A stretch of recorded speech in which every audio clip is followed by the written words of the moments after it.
going to do our best sex tips. And this is something that we've talked about and we think are quite important ideas for people to think about when they're in a romantic, love-filled relationship. So the number one for women is women look at romance as a really big deal, okay? If a guy knows how to be romantic with her, he's probably going to get a lot more sex, right? And for the guys, number one thing for them is basically getting their rocks off. They don't care how they get there as long as they get them off, right?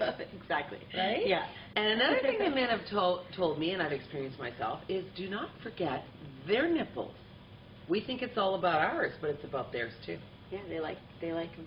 Yeah. They like them like they like the tweets. Boozeless sex is another one. It's definitely better than having a drunk night in the sack. Basically, your senses are more alive and feels a lot better. And you actually remember that you had sex. Yeah, you remember it. Nothing worse. Although we were talking about it, and sometimes drunk sex can be good. Yes. At the time, but you don't remember a lot of it the next day. Yeah, well, you know, drunk sex, you know, you're more willing to try things that are... Yeah, you're more adventurous. Yeah, you're more adventurous. Yeah. Afternoon is a good time to have boozeless sex, unless you're an afternoon boozer, which in case... Unless you have happy hour early. Yeah. Also, naughty talk in the bedroom is always a good thing. I don't think you'll ever have anybody complain. Yeah. And another thing, a lot of guys really like lingerie. And girls always say, well, what's the point? It ends up on the floor. But it's kind of the sexiness of getting there. Like if a guy can see a little bit of your rhinestone bra underneath your, that kind of stuff. It's sort of a little foreplay for them. But they also really like it when you go pantyless sometimes. Like you go out for dinner and you tell them when you're there, oh, I'm not wearing something. Or you go to the airport and you pick them up they've come in from somewhere and you don't have any underwear on. Little things like that if you're in an established relationship. If you're just starting out, you might not want to be that brazen too quickly. Yeah.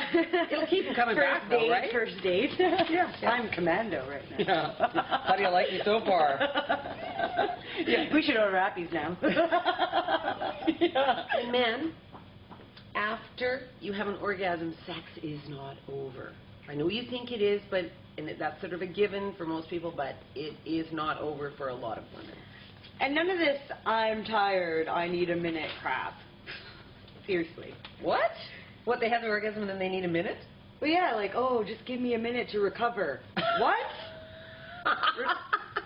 Seriously? And do not wear flannel pajamas, either sex. Like, I don't know if you guys watch 2.5 Men, but Ellen goes to bed in those pajamas with the matching house coat. Yeah. Okay, this is not a sexy thing. These are sex tips we're giving you here, how good ways that you're going to end up having sex with your partner on a regular basis. So wearing stuff like that, the tighty whities, the big girl panties that meet the bra, these are things you do not want to do if you want your sex life to keep getting better and better. Wear deodorant. Oh, yeah, please wear deodorant. Seriously. Even if you don't think you need it. A light cologne or a light deodorant. And wear the deodorant. If you're not going to wear it every day, just wear it to bed at least if you're going to have sex. Because if you're getting a good sweat up there, it's not attractive when you got her buried in a headlock under your armpit. It's just not attractive. Exactly. Also, make sure you landscape and manscape. I mean, unless you're into the old school European ways, you probably want to make sure you have a nice groomed landing pad.